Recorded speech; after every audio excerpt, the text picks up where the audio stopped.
Hello, my name is Tiffany Lawrence, and I am a senior student in secondary education at Kansas State University. And today I'm going to be talking about helping transgender students feel accepted in school. The definition of a transgender person, according to Merriam-Webster, is a person whose gender identity differs from the sex the person was identified as having when they were born.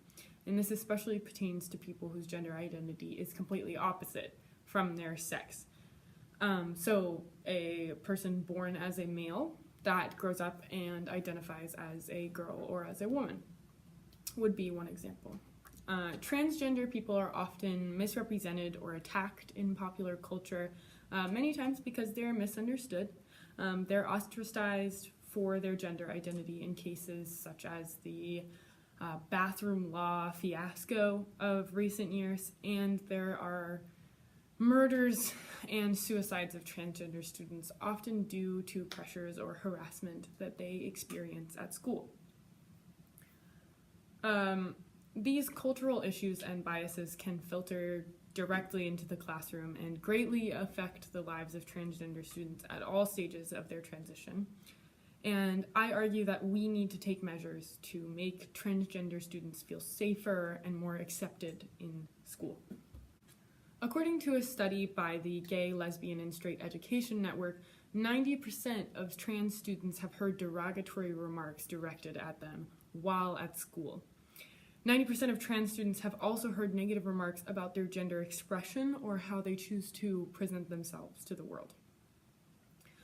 These remarks are typically about not being masculine enough, which, while harmful to the trans student, can also negatively impact non-trans students who struggle with masculine identity. So all of these comments are extremely hurtful, not just to the trans student, but to all students. Trans students experience even higher levels of harassment and assault than their lesbian, gay, or bisexual peers, and 54% of harassment incidents are not reported. Within what is reported, 33% of students do not feel that their case was efficiently or adequately addressed. Even worse, a third of trans students in this study have heard school staff make homophobic, sexist, or negative comments about gender expression in the past year when this study was done. And we just need to do better for our trans students. They should never hear faculty or other students degrading their identities.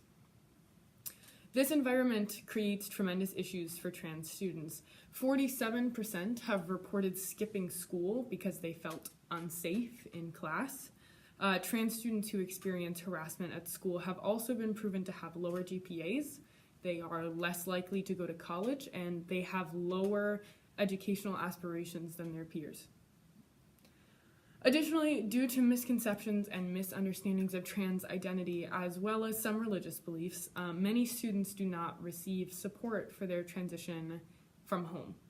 That means the one place students spend a majority of their time that they could receive support is at school.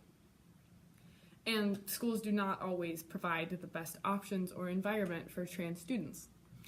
Even though schools are technically required under the law of Title IX to prohibit gender-based harassment and provide equal opportunities for all students regardless of gender. According to Sherry Zane at facultyfocus.com and the Civil Rights Office, schools must forbid harassment, including acts of verbal, nonverbal, or physical aggression, intimidation, or hostility based on sex or sex stereotyping, even if those acts do not involve conduct of a sexual nature. And these are the issues our trans students are facing daily in our schools. So schools not only have a moral obligation to provide a safe and inclusive environment for trans students, they also have a legal obligation.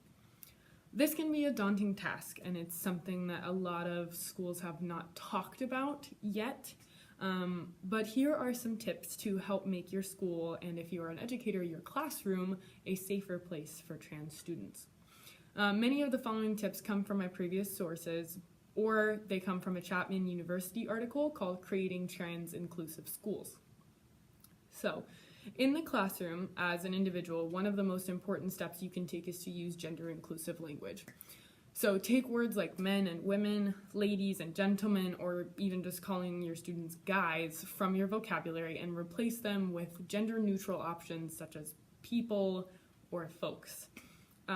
Instead of boyfriend or girlfriend, use significant other so that you do not assume anything about your students.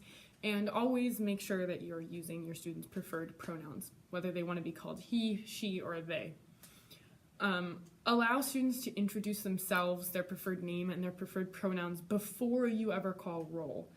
Using their registered name can either out students as transgender, make them uncomfortable, or even make them feel ostracized immediately in your classroom. So if you provide them the opportunity to give you their preferred name and pronouns first, you're going to be more inclusive to their identities. Remember that it is not appropriate under any circumstance to ask trans students a question that you would not ask a cisgendered student, including and especially pertaining to questions regarding their anatomy.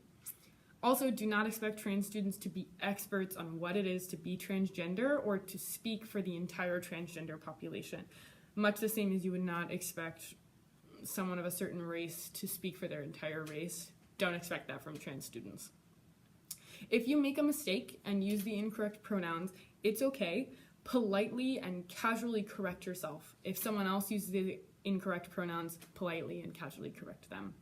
Making a scene can cause trans students to be more uncomfortable than the incorrect pronoun. As long as you're trying, that is enough for most trans students. And also making a scene can sometimes out students as transgender to someone that might not know, whereas if you just correct the pronouns, it's simply as if they misspoke.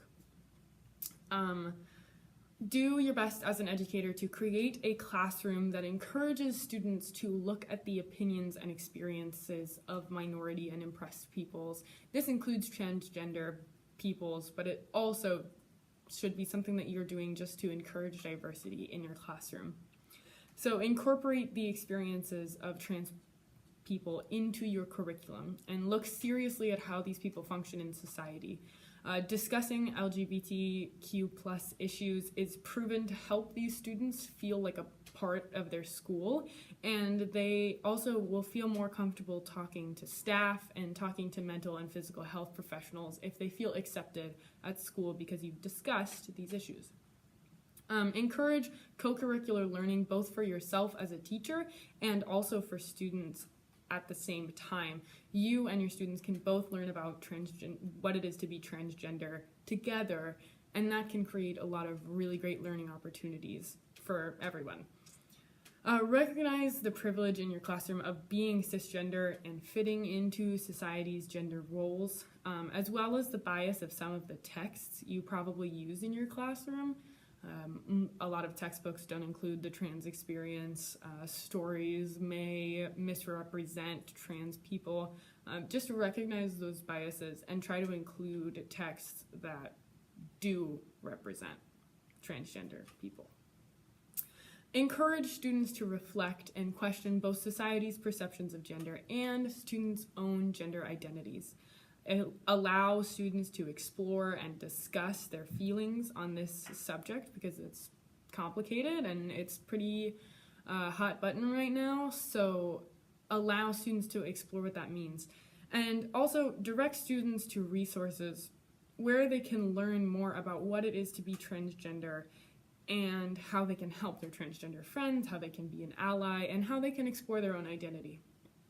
And finally, truly enforce the Title IX laws about harassment, and also do whatever you can to enforce your school's policies on bullying and transgender students. Advocate for your trans students in your classroom, school, and district. Sometimes all that they need is an ally. With these changes, your trans student is going to feel a lot more safe and more included in your classroom, and their education can be equal to their peers regardless of their gender identity. When we take the time as educators to include all peoples, all of our students benefit from those diverse perspectives. Thank you.